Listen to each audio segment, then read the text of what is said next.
And if you are not watching online at this moment, if you're distracted in some way, I want you to turn and look at your monitor as we are gathered. If you're using your phone for this service today, then I'm sorry, but you can't see one of the cutest pictures I could find for the purpose of this service.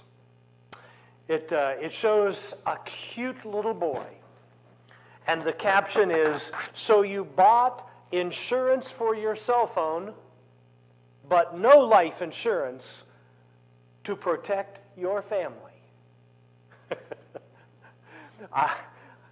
Friends, there are times when our priorities are questioned. They are questioned and they are challenged, sometimes by ourselves and sometimes by others. And this meme, as they call them, just seems to cut to the quick. You and I know by now that events unfold, some planned, some not planned, and the result is, as far as these events, the result is that we are drawn to reprioritize life and then go forward. Sometimes at a lickety-split pace and sometimes just kind of creeping forward into these new priorities. It doesn't just happen once in life. This time of reprioritization, no, it doesn't just happen just once. It can happen multiple times in various stages of our life development. I want you to consider some of those priorities that have changed over your lifetime, regardless of your age at this moment as you're listening to this, whether you're in your teens, your 20s, your 30s, or your 90s. Things change, don't they? Our priorities change. And sometimes, again, multiple times through the course of a year. Last week, I introduced you to an Old Testament prophet who goes by the name of Haggai. I'll save you some time and just briefly review. But we'll say initially that if you want to know more, the timetable and so forth, I shared that last week. They're in the sermon notes for April 11th, 2021. Now, to briefly review, it seems the Israelites, it seems they found themselves in a relatively constant frustration. And their frustration seemed to be around not enough. They had the frustration of not enough. We sometimes have that. We don't think we have enough money. We don't think we have enough space. We don't think we have enough sleep. We don't think, it can go on and on. It can also be noted they found themselves the people of God, the Israelites, they found themselves in a state of perpetual disappointment, perpetual discouragement and frustration. So in the sermon notes, I asked the question of you, the listener. And the question is, think of a time when you found yourself in a state of constant frustration or discontent or discouragement. Think of that time. Reflect on that time in your life. And if you want to share that with me, feel free. Email me, call me, we'll talk. But Haggai challenges the people as to why this might be happening in their life. Why this might be happening in their life. And the Israelites did not think the time had come to work on the temple. But God thought otherwise. So God had a set of priorities for the people, and the people had the set of priorities for the people, and those priorities did not match. I tried to explain that last week. I'm just kind of recapping that for this week. So Haggai calls the people out. He calls them out, and he says, in so many words, there is something wrong when you're neglecting God's priorities while pursuing your own personal priorities. And so we get this picture We get this picture in the Israelites, from the Israelites, about misplaced priorities. Maybe you have concluded what I have discovered, and that is this. We can often trace our discontentment, our discouragement, our frustration, and even our dissatisfaction to priorities that are out of whack, to priorities that are misaligned. Discontent, discouragement, frustration, dissatisfaction, I'm contending, occur most likely when priorities are out of whack. And so for the people of God, they were more about self-promotion than about God devotion. And God was not pleased. And that may be an understatement. It can happen to all of us. We fail to stop and consider our ways. We just do our thing and never stop to think about what we are doing and why we are doing it.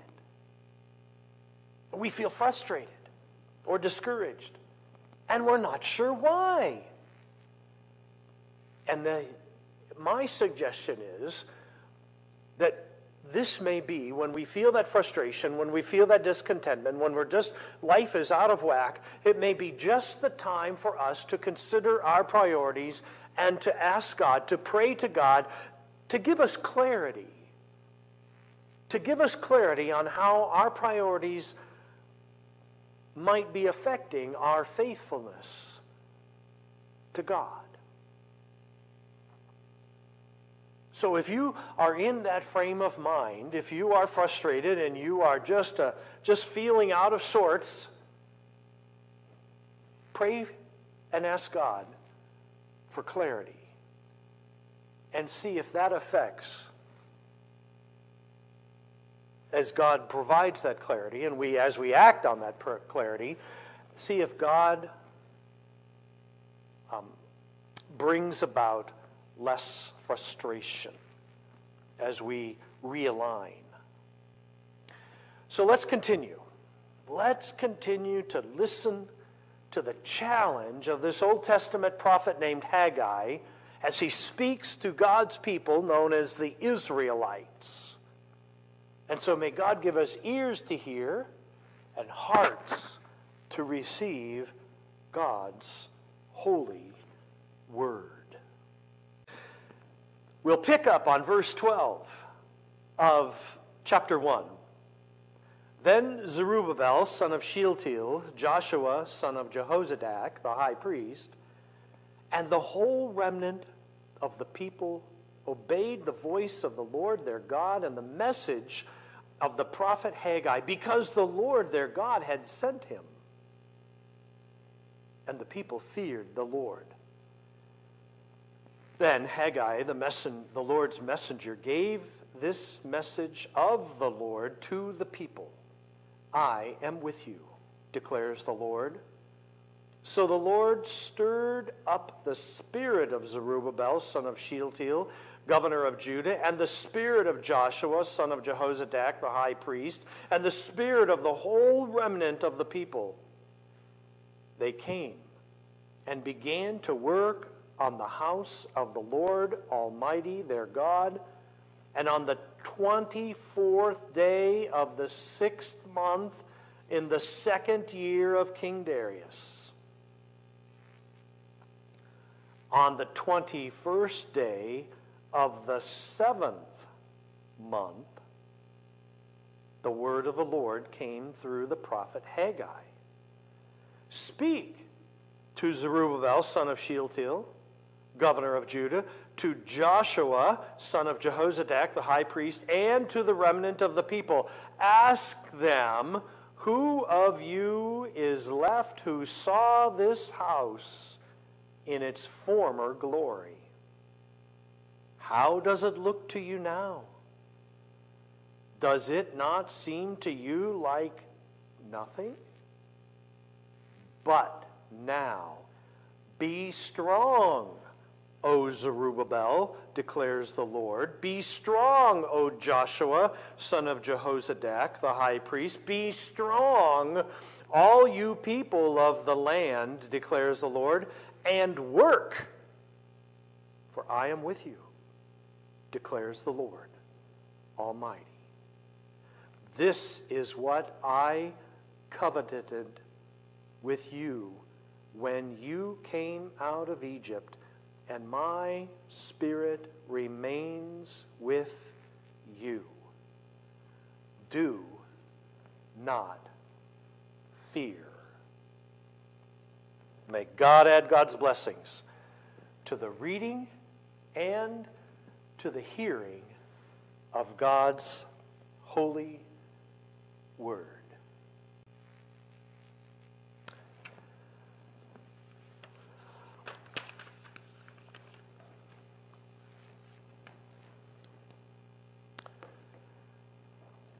We began last week, the week after Easter, so the second Sunday of Easter as it's known on the calendar, with a sermon series on living with courage. Excuse me. And this week I want to build on that. I want to build on that understanding of what it means to live with courage. And this week I want to add to that and how do we do that? How do we live with courage in the face of discouragement? When we are in the throes of discouragement. So, I want to kind of pick up where I left off last week and where I tried to recap for the opening conversation just a moment ago. So we understand that God spoke to Haggai, this prophet. And the people obeyed what Haggai shared, what God gave to Haggai to share. The people obeyed, and they get busy. They get busy on the temple. They considered their ways. They shifted their priorities for a while. See, after 18 years of neglect and frustration on the part of God, and maybe to some extent on the part of the people of God, the people have now slightly changed, slightly adjusted their priorities, and they are getting closer to God's priorities. Now, if the commentators are tracking the history accurately, this timetable that you heard me share, the second year of King Darius and so forth, and they can look historically. So if the commentators are tracking the history accurately, the belief is that over a period of 3 weeks, just 3 weeks, the people cleared the rubble of the temple site. Now, they hadn't rebuilt the temple. That took 5 years, but they had cleared the rubble away. Wow, 3 weeks. You know what? I read that and I say, Haggai must have lit one heck of a fire under those folks. Or he put the fear of God into those folks, and maybe it was a combination of both. Either way, I read this story about what was accomplished in those 3 weeks, and I am in awe. I am in awe of what Haggai was able to accomplish as he addressed the people of God. But as I reflected on Haggai's calling the people to reprioritize, I was caught by a verse that is just a few verses into chapter 2. There's only 2 chapters in this book of Haggai. And so we are just now inching our way into chapter 2. You heard me read it just a moment ago. Let me refresh your memory. Be strong, O Joshua, son of Jehozadak, the high priest. Be strong, all you people of the land, declares the Lord, and work. For I am with you, declares the Lord Almighty. That's verse 4. And so If you check out other versions, you might read a version that says, take courage, in place of be strong. Take courage, O Zerubbabel. Take courage, O Joshua, son of Jehozadak. Take courage, the remnant people, the faithful people. Take courage, be strong. Depend on the version. Take courage is what I'm focusing on in light of this sermon series, Living with Courage. But I can't help but get the impression that although the people started with great guns to get the work done, they just might have been getting discouraged. Now I'm going to build on that for next week, but I want to set this up properly to give you that sense, to that impact of what happens next week. But let's talk this week. They just might have been getting a little discouraged again, and that certainly didn't take all that long, 3 weeks. But before we jump on their case, and say, what's wrong with them? They can't even maintain their momentum for a month? Well, before we jump on their case, each of us might want to reflect and ask ourselves if we have ever lost our head of steam in less than a month. How long did your New Year's resolutions last? Middle of January? Maybe all the way to Valentine's Day in February? Huh? Let's be honest. Let's be honest. We are not so unlike the Israelites, the people of God. So consider a behavior. Consider a habit. A project.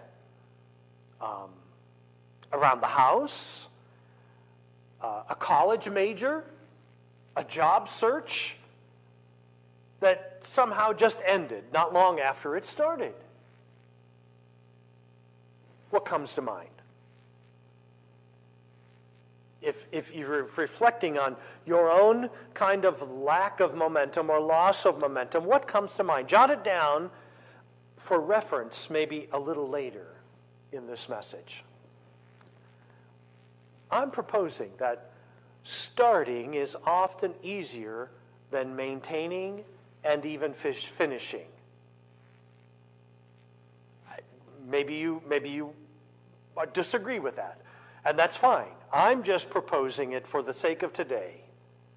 And I wonder, why do you think that is? No, seriously, I'm wondering of you why you think that is. If you have a theory as to why it's sometimes easier to start than it is to maintain or even finish, I'd love to hear it. I have a theory that I'm going to share with you in just a moment, but I would love to hear from you if you have a theory as to this dilemma in life. And so, I get this sense that at the beginning we are all in. We are all in, wholeheartedly committed and primed for whatever task. Our major in school, a search for a new job, a project at home. We are all in, wholehearted, committed. But then life happens. And we lose a bit of the steam. We lose a bit of the focus. And whatever it is just doesn't seem to be the priority. And we get discouraged. We get discouraged. And that leads me to my hypotheses. Discouragement is traced to priorities that are out of whack. Discouragement can be linked to priorities that diverge. Now, I'm going to test that. I'm contending that if your heart is not fully devoted, you won't be single-minded. Whatever it is, it won't be, if it's not a top priority, it won't be fulfilled. It won't be carried out. Your full attention will only be where your heart is fully devoted. There's something in Matthew about wherever your heart is, there is your treasure. Check it out. And that's why it's so easy to get distracted. That's why it's so easy to get discouraged. That's why it's so easy to get frustrated from our focus, in this case, as we're looking at this, on God and God's calling. I.e., for the people of God, it is the rebuilding of the Jerusalem temple.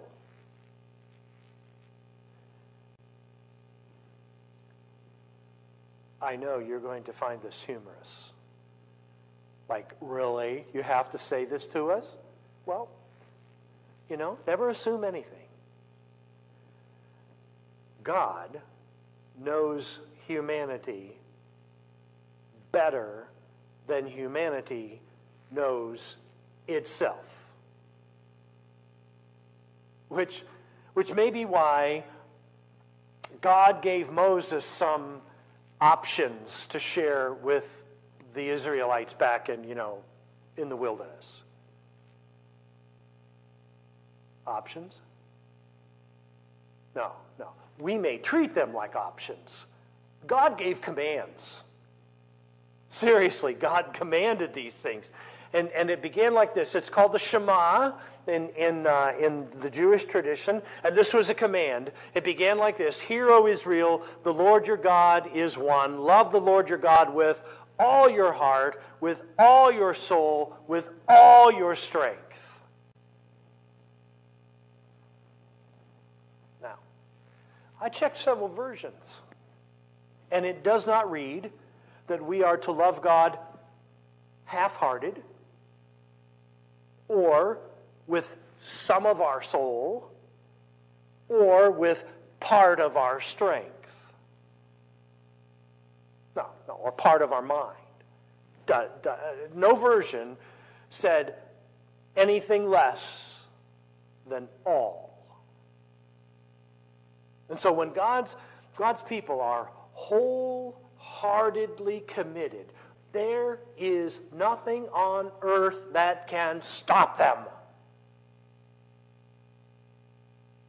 When God's people are wholeheartedly committed, there is nothing on this earth that can stop them. Anything given half-heartedly is not a joy, but it becomes a chore. Maybe some of you, maybe you know someone who is a cardiac patient, and they will tell you that to try to go through life half-hearted is a constant struggle. You struggle to breathe. You struggle for comfort. You struggle to climb. You struggle even to rest. All of these are symptoms of what you face when you live life half-heartedly.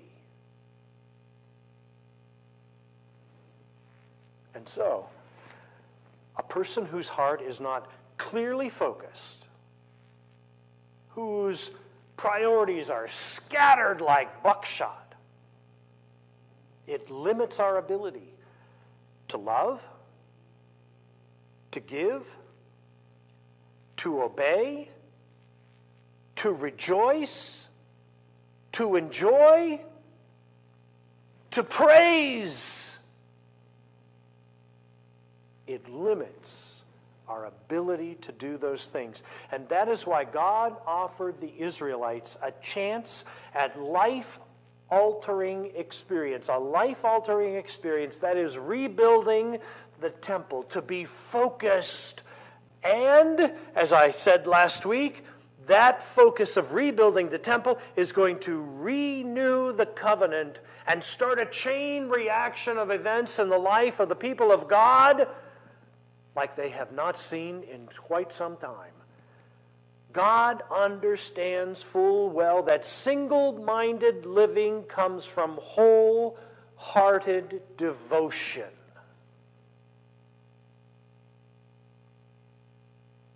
And that's why God is calling the people of God who have come back from exile to wholehearted devotion.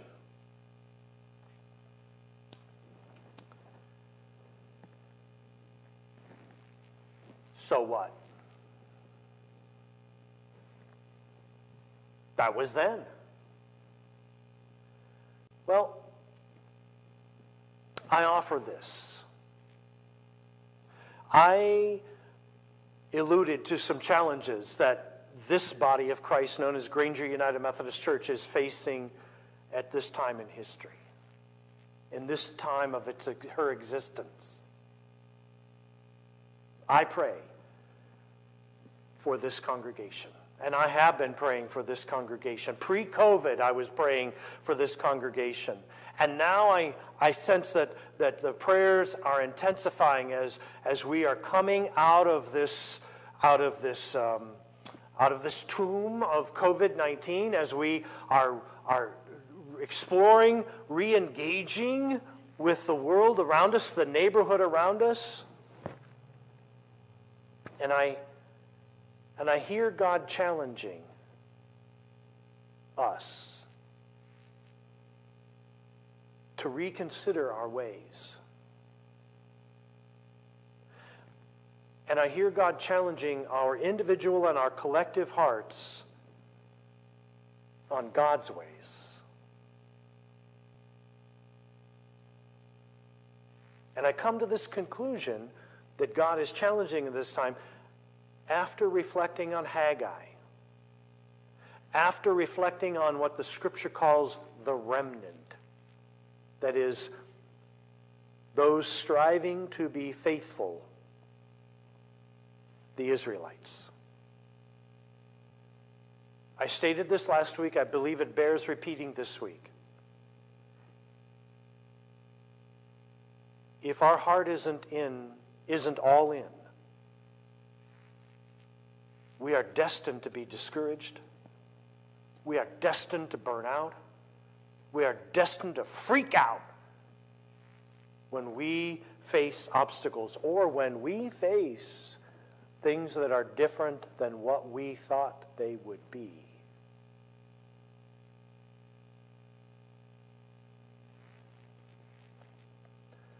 I am not fully clear on what God is calling Granger United Methodist Church to become. But whatever God is calling this congregation to become, it is not possible if our hearts, individually, collectively, are not fully devoted.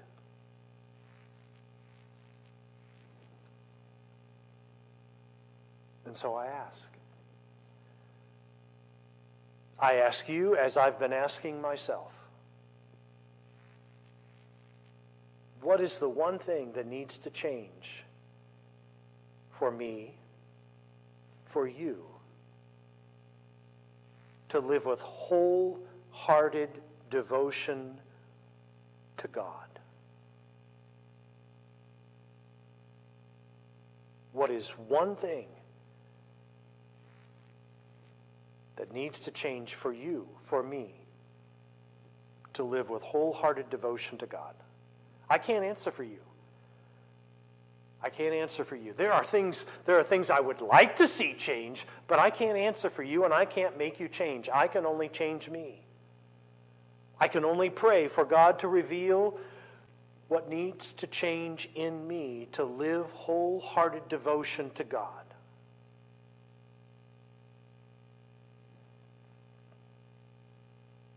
That effort for me begins with lifting God's challenge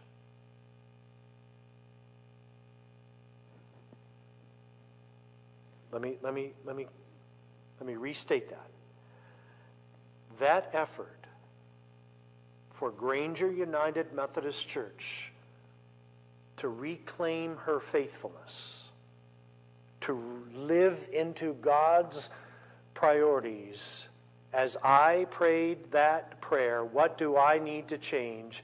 It was that I would lift before you God's challenge to the Israelites in the book of Haggai, that we might see ourselves in parallel, that we might look into the mirror of the Old Testament and see ourselves in the Israelites. The common thread in all of this is that though life may be hard, and there may be troubles, and there may be hiccups,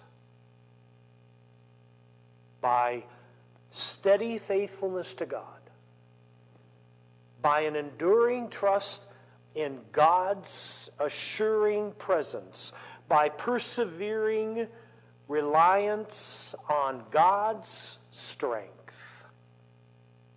and a long obedience in the direction the Lord has set.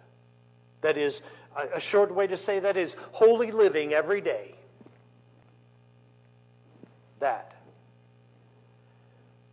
That is the way to living with courage,